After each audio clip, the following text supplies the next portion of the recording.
नमस्कार, मैं अशोक कुमार पांडे और स्वागत है आपका टीसीएच पर। ये तो आप जानते ही हैं कि ट्रंप और ईरान में समझौता हो चुका है, एमओयू पे साइन हो चुके हैं और उसके बाद स्ट्रेट ऑफ हॉर्मुज के खुलने की बात है, ऑयल सप्लाई के नॉर्मल होने की बात है। थोड़ा सा वक्त लगेगा, लेकिन खबर ये आ रही है कि यूरोप में तेल की कीमतें पहले से कम करना शुरू कर दिया गया है, क्योंकि इंटरनेशनल जो ब्रेंट क्रूड ऑयल है उसकी प्राइस $90 से नीचे चली गई है। तो ब्रिटेन और दूसरे देशों में यूरोप में जो पेट्रोल डीजल की प्राइस बढ़ाई गई थी, गैस की प्राइस बढ़ाई गई थी, वो नीचे आ रही है। अब सवाल यह है कि भारत में नरेंद्र मोदी सरकार ने ₹7.5 बढ़ा दिए थे पेट्रोल डीजल के दाम, और इसके साथ साथ अगर आप देखेंगे तो एलपीजी की कीमत भी बढ़ाई गई थी। और जो कमर्शियल सिलेंडर होता है, यहां तक कि जो छोटा वाला सिलेंडर होता है जो गरीब आदमी रखता है, जो मजदूर और छात्र खासतौर पर बाहर रहते हैं, वो छोटा सा सिलेंडर रखते हैं अपने कमरे में एक कोने में, ताकि वहां पर खाना बना सकें, इन सब की कीमतें बहुत ज्यादा बढ़ा दी गई थी।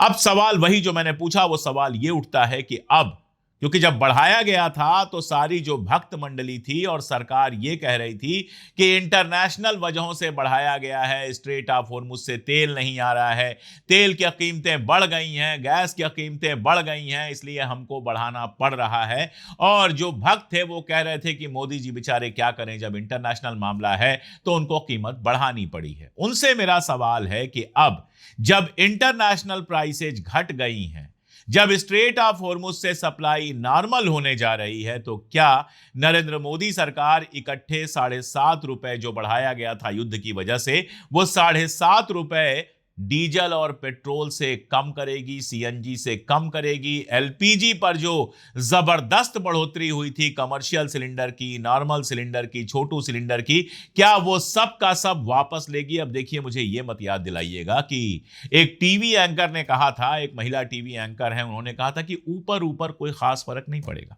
क्योंकि ऊपर ऊपर से फर्क नहीं पड़ता है, फर्क पड़ता है नीचे नीचे से। इन प्राइसेस के बढ़ने की वजह से जो ट्रांसपोर्ट कास्ट बढ़ा है, उसके चलते बाजार में हर चीज महंगी हो गई है, चाहे फ्रूट हो, चाहे सब्जी हो, चाहे दालें हो, चाहे चावल हो, जितना सामान जो आप रोजमर्रा में इस्तेमाल करते हैं सब महंगा हो चुका है।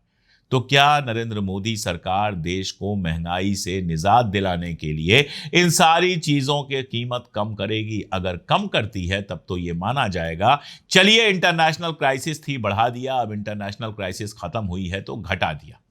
लेकिन अगर नहीं कम करती है, इसका मतलब क्या है? इसका मतलब यह है कि कंपनियों की लूट जारी रहेगी। इस टाइम भी फायदा उठा रहे थे, आगे भी फायदा उठाते रहेंगे, उनका मुनाफा लगातार बढ़ता रहेगा और आपकी हालत लगातार खराब होती रहेगी। और इसी महंगाई और बाकी सारी चीजों के चलते जो हमारा जॉब मार्केट है, उसकी हालत भी लगातार खराब हुई है। आप कहीं से उठाकर देख लीजिए, कोई भी खबर आप उठाकर देख लीजिए, आपको दिखाई देगा कि भारत में पढ़े लिखे बेरोजगारों की जो तादाद है वो लगातार बढ़ती जा रही है। मैं आपको एक रिपोर्ट दिखाता हूं, जो अजीम प्रेमजी यूनिवर्सिटी की रिपोर्ट है। ये बताती है कि 2004 में 20 से 29 साल के जो बेरोजगार थे, उनमें ग्रेजुएट्स की हिस्सेदारी 32% थी, यानी जितने रोजगार थे उसमें 32% ऐसे थे जो ग्रेजुएट थे। 2023 में अगर आप देखेंगे तो हर 3 में से 2 बेरोजगार जो हैं वो ग्रेजुएट हैं, यानी 67%, 67% बेरोजगार जो हैं वो ग्रेजुएट हैं। इसका मतलब क्या हुआ कि पढ़ाई लिखाई करने के बाद भी किसी तरह का रोजगार इनको नहीं मिल रहा है। और इन नौकरियों के जाने का एक और बड़ा कारण है एआई। एआई आपको दिखाई देता है, दुनिया भर का उस पर काम होता है, लेकिन एआई के चलते नौकरियां जा रही हैं। और भारत जैसे देश में जहां पर एआई को लेकर कुछ बड़ा काम नहीं हुआ है, कोई नया मॉडल नहीं हुआ है, वहां पर तो यह मुश्किल दोहरी हो जाती है, क्योंकि दुनिया को बेचने के लिए हमारे पास कुछ है नहीं और हमारी अपनी जो नौकरियां हैं वो एआई से लगातार खत्म हो रही हैं। तो पढ़ा लिखा बेरोजगार इस देश में आपको गली गली दिखाई दे रहा है। रोजगार नहीं है। रोजगार क्यों नहीं है यह समझना बहुत जरूरी है। सबसे आसान काम कह दिया जाता है कि देश के अंदर जनसंख्या बहुत तेजी के साथ बढ़ रही है और जनसंख्या बहुत तेजी के साथ बढ़ने की वजह से सबको रोजगार नहीं मिल सकता है। अब आप सोचिए, जनसंख्या जब बढ़ती है, एक बच्चा जब पैदा होता है तो वो एक मुंह लेकर पैदा होता है, यानी खाने वाला एक नया पैदा हो जाता है, लेकिन 2 हाथ और 2 पैर लेकर भी काम होता है। तो काम करने वाला भी नया पैदा हो जाता है। एक तरफ वो डिमांड बढ़ाता है, दूसरी तरफ सप्लाई बढ़ाता है। एक तरफ एक नए बच्चे के पैदा होने पर नई डिमांड्स पैदा होंगी, उसके लिए सामान खरीदना होगा, बड़ा होगा तो अपने लिए वो सामान खरीदेगा, घर बनाएगा, कपड़े खरीदेगा। आप समझ रहे हैं, बताने की जरूरत नहीं है। लेकिन दूसरी तरफ उसके हाथ भी होते हैं, उसके पांव भी होते हैं, तो वो बाजार में काम भी करेगा और प्रोडक्शन भी करेगा। अब ये जो प्रोडक्शन है, यही सबसे इंपॉर्टेंट चीज है जिसको समझना बेहद जरूरी है। मोदी सरकार, ये बात मैं लगातार कहता हूं और लगातार मैं कहता रहूंगा, क्योंकि इस बात को बार बार कहना बेहद जरूरी है। मोदी सरकार जब सत्ता में आई, उसके बाद वो एक नई पॉलिसी लेके आई जिसका नाम उसने दिया मेक इन इंडिया। और मेक इन इंडिया का पूरा मतलब क्या था कि बाहर से सामान आएगा और असेंबल होगा।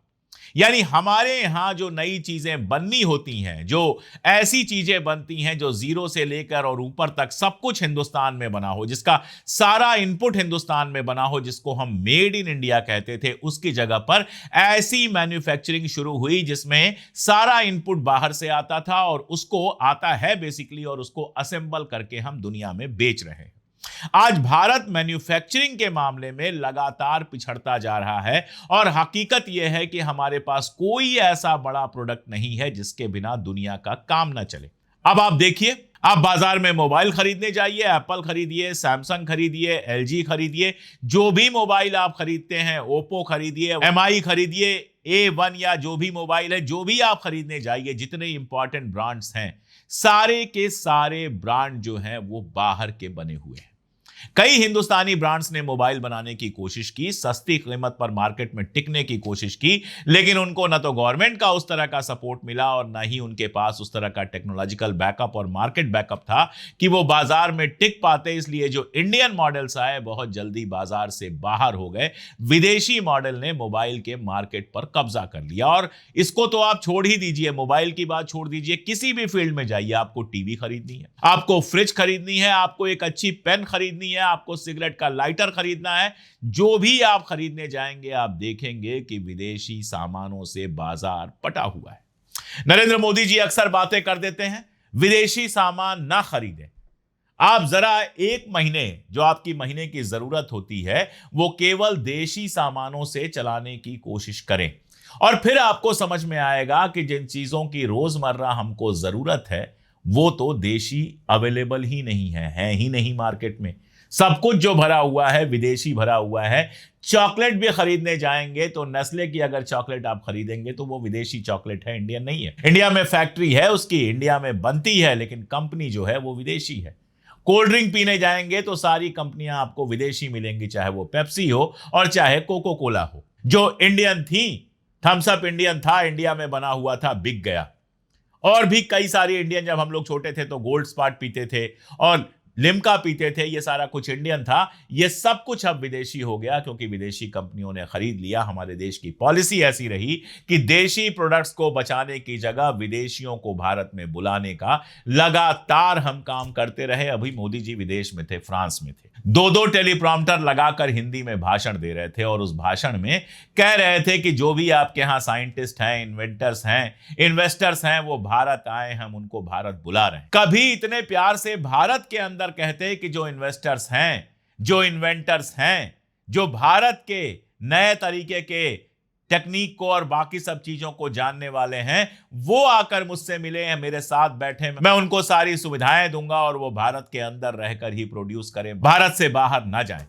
आप जानते ही हैं कि भारत में जो भी इस तरह के साइंटिफिकली या फिर इंजीनियर्स या डॉक्टर, जो भी इस तरह के एक लिमिट से ऊपर, एक लेवल से ऊपर होते हैं, वो बाहर निकलना चाहते हैं। क्यों निकलना चाहते हैं? इसलिए नहीं कि वो अपने मुल्क से कम प्यार करते हैं, इसलिए कि इस मुल्क में ईज ऑफ डूइंग बिजनेस भले कहा जाए, लेकिन नौकरी करना और बिजनेस करना दोनों बहुत मुश्किल काम है। एक जरा सा काम शुरू करने जाइए, दुनिया भर के लाइसेंस चाहिए आपको, दुनिया भर के टैक्सेस हैं, जो इनकम कमाइए उस पर टैक्स दीजिए, उसके पहले जीएसटी दीजिए, जितने इनडायरेक्ट टैक्सेस हैं वो दीजिए। टैक्स देते देते हालत आज ये है कि थोड़ा बहुत कमाने वाला आदमी अगर नौकरी नहीं कर रहा है, छोटा मोटा बिजनेस भी कर रहा है, तो सीए के बिना उसका काम नहीं चलता। सीए की फीस उसके खर्चों में जुड़ गई है। तो देश के अंदर काम करने से अच्छा उसको लगता है कि दुबई चला जाए, अमेरिका जाने को मिले, अमेरिका चला जाए, कहीं और चला जाए, ताकि वहां चैन से रह सके। दुबई जाएगा तो टैक्स नहीं देना पड़ेगा, उसके बावजूद सारी सुविधाएं मिलेंगी। और यह केवल दुबई का नहीं है, लगभग पूरे मिडिल ईस्ट का हाल है। यूरोप जाएगा, टैक्स जरूर देना पड़ेगा, लेकिन शानदार सुविधाएं मिलेंगी। अगर कोई बीमार पड़ गया तो इलाज की चिंता नहीं है, बच्चे हैं तो उनके पढ़ने की चिंता नहीं है, कार नहीं भी होगी तो काम चल जाएगा क्योंकि लोकल ट्रांसपोर्ट बहुत अच्छा है। यहां ठीक ठाक पैसा कमाने वाला आदमी 15% 30% टैक्स दे रहा है। अगर बीमार पड़ा तो इलाज भी खुद कराना है, पढ़ाना है बच्चों को तो सारा खर्चा करना है। सामने घर के सड़क टूटी फूटी होगी उसको झेलना है, हवा गंदी है इसलिए एयर प्योरीफायर खरीदना है, पानी खराब है इसलिए वाटर प्योरीफायर खरीदना है। सरकार की कहीं कोई जिम्मेदारी नहीं है। सरकार का काम सिर्फ और सिर्फ टैक्स वसूलना है और उस टैक्स के पैसे से क्या होता है उसका कोई हिसाब नहीं देना है। आप देखिए जितनी सुविधाएं हमारे यहां मंत्रियों संत्रियों को मिली हुई हैं, मैंने कम से कम यूरोप वगैरह में इतनी सुविधाएं नहीं देखी। इस तरह से 15-15 20-20 गाड़ियों का काफिला नहीं चलता है, इस तरह से बंगले नहीं मिले हुए हैं, इस तरह से सारी चीजें फ्री नहीं हैं और इस तरह से जिंदगी भर की पेंशन नहीं है। लेकिन यहां भारत एक ऐसा देश है जहां 15-20 हजार रुपए 25 हजार रुपए की सरकारी नौकरी करने वाले आदमी को तो पेंशन नहीं मिलती है, लेकिन एमएलए एमपी जिनको एमएलए एमपी रहते हुए भी सारी सुविधाएं मिलती हैं, टेलीफोन से लेके लाइट से लेके पानी से लेके नौकर तक सब फ्री होता है, उनको सारी जिंदगी पेंशन मिलती है। ये होता है हमारे आपके टैक्स के पैसे का। हमसे आपसे कहा जाता है कि पेट्रोल बचाओ, 4 दिन नाटक चलता है, सारे के सारे मंत्री दिखाते हैं, कोई ऑटो में चल रहा है, कोई ट्रेन में चल रहा है, कोई बस में चल रहा है और 4 दिन के बाद वैसे ही बड़े बड़े काफिले आपको दिखने लगते हैं। बचत की बात, सोना ना खरीदने की बात, विदेश ना जाने की बात, ये सब आपके लिए है। और हमारे जजों को और हमारे वकीलों को 75 के आसपास संख्या थी, इनको ब्रिटेन जाने दिया जाता है किस बड़े काम के लिए? बैडमिंटन खेलने के लिए। जितनी भी स्कीम, बड़ी बड़ी स्कीमें मोदी साहब ले आते हैं, सारे अखबार भर जाते हैं, सारे चैनलों पर शोर होता है कि ये स्कीम आ रही है, देश बदल जाएगा, फला हो जाएगा, ढिमका हो जाएगा। मोदी जी उद्घाटन करते हैं, 4 दिन तक शोर होता है और उसके बाद स्कीम कहां जाती है किसी को पता नहीं चलती। एक अखबार में इन स्कीम्स को एक साथ रख दिया कि इन स्कीम्स में क्या कहा गया था और क्या हुआ, और आप देखते चले जाइए।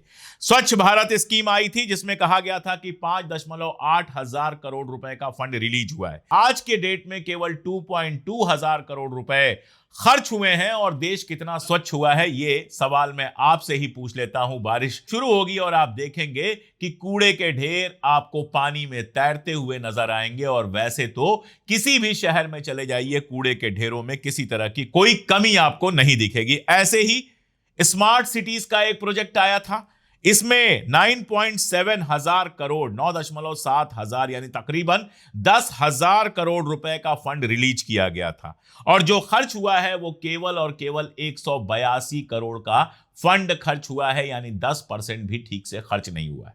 और कौन सी स्मार्ट सिटीज बनी है? जिन शहरों का नाम लिया गया था कि यहां स्मार्ट सिटी बनेंगी, आप देखेंगे कि वहां कुछ नहीं हुआ है। बस केवल धुलेरा स्मार्ट सिटी कोई बन रही है, जहां से आपको रोज फोन आता होगा कि जमीन खरीद लीजिए क्योंकि वो मोदी जी के घर के करीब है और वो पूरी की पूरी स्कीम राष्ट्रीय सेठ के पास है। इसलिए आप जानते हैं कि वहां आपको कुछ बनता हुआ दिख रहा है। फाइनली क्या बनेगा क्या नहीं बनेगा कोई नहीं जानता। अच्छा, नाम बड़े सुंदर सुंदर रखे जाते हैं, ऐसा पूरा डिटेलिंग किया जाता है कि उसका जो शॉर्ट फॉर्म बने वो बड़ा खूबसूरत लगे। तो ऐसे ही एक स्कीम आई अमृत, जिसका नाम है Atal mission for rejuvenation and urban transformation. सारे शहरों को बदल देंगे, शहरों का चेहरा बदल देंगे, दुनिया भर की बात हुई। इसमें भी 8.4 हजार करोड़ रुपए रिलीज हुए और खर्च जो हुआ है वो केवल 2.4 थाउजेंड करोड़ हुआ है। ऐसे ही प्रधानमंत्री आवास योजना आप जानते ही हैं, इसमें भी 9.7 के करोड़ यानी 9.7 हजार करोड़ रुपए का फंड रिलीज हुआ। खर्च जो हुआ है वो केवल 2,000 करोड़ का हुआ है। आप गिनते चले जाइए। दीनदयाल अंत्योदय योजना थी जिसको कहा गया कि नेशनल अर्बन लाइवलीहुड मिशन है। जो सबसे गरीब लोग हैं, एकदम गरीबी रेखा के नीचे हैं, उनको अनाज देने और बाकी सब की बात थी। इसमें 1,500 करोड़ रुपए खर्च होने थे और अभी आधे खर्च हो पाए हैं, यानी 848 करोड़। आप गिनते चले जाइए। जिस योजना की बात करेंगे, जिसको मास्टर स्ट्रोक बताया गया, कुछ दिनों बाद पता चलता है कि वो बंद हो गया। नोटबंदी की गई तो वो मास्टर स्ट्रोक था, अब नोटबंदी की कभी बात नहीं होती। जीएसटी लाया गया तो वो मास्टर स्ट्रोक था और उस जीएसटी ने कैसे छोटे दुकानदारों को तबाह और बर्बाद किया है वो आप अच्छी तरह से जानते हैं। तो कुल मिलाकर, चाहे वो विदेश नीति हो चाहे आर्थिक नीति हो, किसी का भला नहीं कर रही सिवाय अडानी, अंबानी और ऐसे 2-4 करोड़पतियों का। उनके अलावा किसी का भला नहीं होना। तो फिर आप बताइए, जब मैन्युफैक्चरिंग नहीं होगी, जॉब क्रिएशन नहीं होगा, तो देश का क्या हाल होगा? जॉब के नाम पे क्या है? जॉब के नाम पर एक इलेक्ट्रिक स्कूटर किराए पे ले लीजिए या खरीद लीजिए। जोमैटो, स्विगी और अमेजन और फलाना और ढिमकाना, इनके सामान पहुंचाते रहिए, महीने के 15-20 हजार रुपए कमा लीजिए, खुश रहिए। बस यही जॉब है मार्केट में। इसके अलावा अगर मार्केट में आप जाएंगे तो कहीं कोई जॉब आपको नहीं मिलेगी। अभी मैं बीच में देख रहा था कि एक ऐसा ऐप बना है कि साहब लोग बाजार में खरीदारी करने जाएंगे तो एक बंदा हाथ में सामान लेकर चलेगा। आप सोचिए कि जो प्रोडक्शन में सहायता दे सकता था, जो मोबाइल बनाने में, टीवी बनाने में, फ्रिज बनाने में और बड़े बड़े प्रोडक्शन में काम कर सकता था, वो बंदा किसी का झोला लेकर पीछे पीछे घूमेगा। यह हमारी श्रम शक्ति की, हमारे लेबर पावर की बर्बादी नहीं है तो क्या है? सिर्फ इसलिए कि कुछ लोगों के पास पैसा है, उनको 10 मिनट में घर बैठे सामान चाहिए, आप सामान पहुंचा रहे हैं। इससे जीडीपी में कुछ नहीं जुड़ता है, कोई नई चीज प्रोड्यूस नहीं होती है और दरअसल एक बड़ा ऐसा क्लास पैदा होता है जो कहने के लिए बेरोजगार नहीं है, लेकिन जिसके रोजगार का कहीं कोई मतलब नहीं है। आप समझ सकते हैं देश किस तरफ जा रहा है। और इसीलिए वो सवाल मैं फिर से दोहरा रहा हूं कि अब जब इंटरनेशनल तेल की कीमत कम हो गई है, तो कम से कम मोदी जी तेल और गैस की कीमत कम करें, ताकि महंगाई से थोड़ा बहुत लोगों को छुटकारा मिल सके। बाकी ये तो समझ में आ ही गया है कि 2 लाख और 2 करोड़ नौकरियां देने की जो बात थी वो फ्रॉड थी। इस देश में नौकरियां बिल्कुल नहीं मिली। आज के लिए इतना ही, बहुत शुक्रिया।